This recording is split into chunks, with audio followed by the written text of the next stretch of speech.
ತುಂಬಾ ಚೆನ್ನಾಗಿ ಮಾಡಿದ್ದಾರೆ. ಇನ್ನ ಚೆನ್ನಾಗಿ ಬೆಳೀಲಿ ಫಿಲಮ್. ಹಾಗೆ ತುಂಬಾ ಹಾಸ್ಯಮಯವಾಗಿತ್ತು. ಗ್ರಾಮೀಣ ಸೊಗಡಿನ ಚಿತ್ರ ಆಗಿರೋದ್ರಿಂದ ಎಲ್ಲ ಫ್ಯಾಮಿಲಿ ಸಮೇತ ಕುತ್ಕೊಂಡು ನೋಡ್ಬೋದು.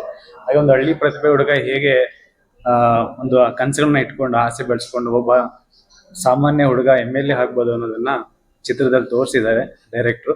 ಹಾಗೆ ಎಲ್ಲರ ಪಾತ್ರ ಕೂಡ ನ್ಯಾಚುರಲ್ ಆಗಿದೆ, ತುಂಬಾ ಚೆನ್ನಾಗಿ ಮಾಡಿದ್ದಾರೆ. ಆಕ್ಟಿಂಗ್ ಚೆನ್ನಾಗಿದೆ. ಮತ್ತೆ ಹೀರೋಯಿನ್ ಕೂಡ ತುಂಬಾ ಚಿಕ್ಕವ್ರು ಅನ್ಸುತ್ತೆ ಈಗ, ಅವರು ತುಂಬಾ ಚೆನ್ನಾಗಿ ಮಾಡಿದ್ದಾರೆ. ಅಂಡ್ ಹೀರೋ ನಾವು ಬೈರ ಚಿತ್ರದಲ್ಲಿ ತುಂಬಾ ನೋಡಿದ್ವಾಗ ತುಂಬಾ ಇಷ್ಟ ಆಗಿತ್ತು. ಅದು ಕೂಡ ಗ್ರಾಮೀಣ ಸೊಗಡಿನ ಚಿತ್ರ ಆಗಿತ್ತು. ಸೊ ಇದು ಕೂಡ ಅದೇ ರೀತಿ ಬಂದಿದೆ, ಚೆನ್ನಾಗಿ ಬಂದಿದೆ. ಮೈ ನೇಮ್ ಇಸ್ ಕೇರಿ. ಕಾಲೇಜ್ ರೋಲ್ಸ್, ಆ ಒಂದು ಸಣ್ಣ ತುಂಟಾಟ ಅದೆಲ್ಲ ತುಂಬಾ ಚೆನ್ನಾಗಿತ್ತು. ಹೀರೋಯಿನ್ ತುಂಬಾ ಬಬ್ಲಿಯಾಗಿ ಆಕ್ಟ್ ಮಾಡಿದ್ದಾರೆ. ಈಗಿನ ಕಾಲದಲ್ಲಿ ಮಾಸ್ ಮೂವಿ ಫೈಟಿಂಗು ಆತರ ಯಾವ್ದೂ ಇಲ್ಲ, ಒಂಥರ ಸಿಂಪಲ್ ಮೂವಿ. ಈ ಕಾಲೇಜ್ ಸ್ಟೂಡೆಂಟ್ಸ್ ಎಲ್ಲ ತುಂಬಾ ಜನ ಬಂದು ನೋಡ್ಬೋದು ಈ ಮೂವಿನ. ಈ ಕಾಲೇಜ್ ಲೈಫಲ್ಲಿ ಹೇಗೆ ಒಂದು ರ್ಯಾಗಿಂಗ್ ಇರುತ್ತೆ, ಒಬ್ರು ಕಂಡ್ರೆ ಒಬ್ರಿಗೆ ಆಗಲ್ಲ, ಅದೆಲ್ಲ ಹೇಗೆ ಮುಂದೂಡಿ ಅವರು ಒಂದು ಖೋ ಟೀಮಲ್ಲಿ ಗೆಲ್ತಾರೆ ಅನ್ನೋದು ಚೆನ್ನಾಗಿದೆ. ಅಷ್ಟೇ ಅಲ್ಲದೆ ಒಂದು ಸಾಮಾನ್ಯ ಒಂದು ಬಡ ಹುಡುಗ ಹೇಗೆ MLA ಕನ್ಸ್ ಕಟ್ಕೊಂಡು MLA ಆಗ್ತಾನೆ ಅನ್ನೋದನ್ನು ಚೆನ್ನಾಗಿ ತೋರಿಸಿದ್ದಾರೆ. I really like it. ಒಳ್ಳೇದಾಗ್ಲಿ, ಹೊಸ ಹೀರೋಯಿನ್ ಎಲ್ರಿಗೂ ಒಳ್ಳೇದಾಗ್ಲಿ, ಇಡೀ ಟೀಮ್ಗೂ ಒಳ್ಳೇದಾಗ್ಲಿ. We are expecting much more content oriented movies. Thank you. ಅಂದ್ರೆ ಒಂದು ತಾಯಿಗೆ ಒಂದು ಆಪರೇಷನ್ ಮಾಡೋ ಟೈಮಲ್ಲಿ ಅವರು MLA ಒಂದು ಮಾಡಿದ್ರಲ್ಲ, ಆ ಕಾನ್ಸೆಪ್ಟ್ ಒಂದು ಚೆನ್ನಾಗಿದೆ. ಇನ್ನೊಂದು ಏನಂದ್ರೆ ಒಂದು ಜನಸೇವೆಗೆ ಅಂತ ಹೇಳಿದ್ಮೇಲೆ ಅವ್ರು ಯಾವ ಟೈಮಲ್ಲಿ ಯಾವ ಬರಲಿ ಅವ್ರಿಗೆ ಜನಸೇವೆ ಮಾಡಿದ್ರೆ ಅದೊಂದು ಕಾನ್ಸೆಪ್ಟ್ ಚೆನ್ನಾಗಿದೆ. ಮೂವಿ ಚೆನ್ನಾಗಿದೆ. ಮೂವಿ ಯಶಸ್ವಿ ಆಗಲಿ ಅಂತ ಆಸೆ. All the best. ಎಲ್ಲ ಮೂವಿ ನೋಡಿದೀವಿ ಸರ್. ಮೈ ನೇಮ್ ಇಸ್ ಕೇಡಿ. ಕಾನ್ಸೆಪ್ಟ್ ಚೆನ್ನಾಗಿತ್ತು, ಹ್ಯೂಮರ್ ಕೂಡ ಚೆನ್ನಾಗಿತ್ತು ಅವಾಗ. ಇವತ್ತಿನ ಹುಡುಗರಿಗೆ ನೋಡುವಂಥದ್ದು ಮತ್ತು ರಾಜಕೀಯದಲ್ಲಿ ಏನು ಹೇಗೆ ಬೆರೆತ್ಕೋಬೇಕು, ಇನ್ನು ಏನು ಸಾಧನೆ ಮಾಡಬೇಕು ಮಕ್ಕಳು, ಕಾಲೇಜ್ ಲೆವೆಲಲ್ಲಿ ಏನು ಸಾಧನೆ ಮಾಡ್ಬೇಕು ಅನ್ನೋ ಸ್ವಲ್ಪ ಚೆನ್ನಾಗಿ ಇಷ್ಟ ಆಯಿತು.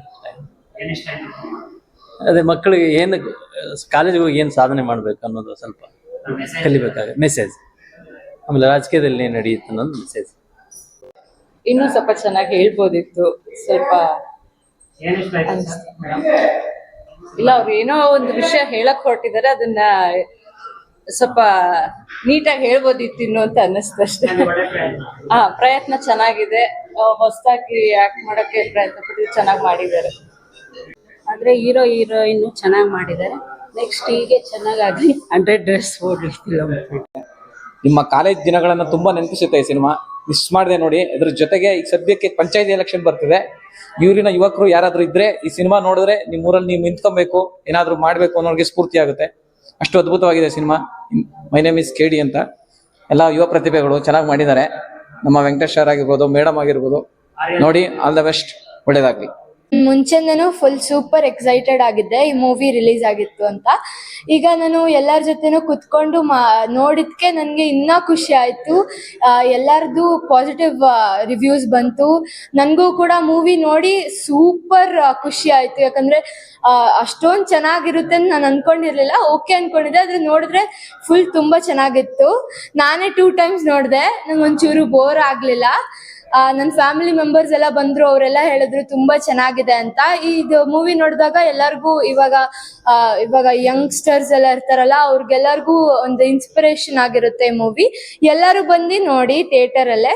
Thank you. ನಾನು ಅದ್ರಲ್ಲಿ ಇನ್ವಾಲ್ವ್ ಆಗಲ್ಲ. ನಾನು ಹೀರೋಗೆ ಮೋಟಿವೇಶನ್ ಕೊಟ್ಬಿಟ್ಟು ಅವ್ರನ್ನ ನಾನು ಪುಷ್ ಮಾಡ್ತೀನಿ ಅಷ್ಟೇ, ಅವರ ಫ್ಯೂಚರ್ ಬ್ರೈಟ್ ಆಗ್ಲಿ ಅಂತ. ನಾನು ಅದ್ರಲ್ಲೆಲ್ಲ ಇಲ್ಲ, ನಾನು ಜಸ್ಟ್ ಪುಷ್ ಮಾಡೋದಷ್ಟೇ.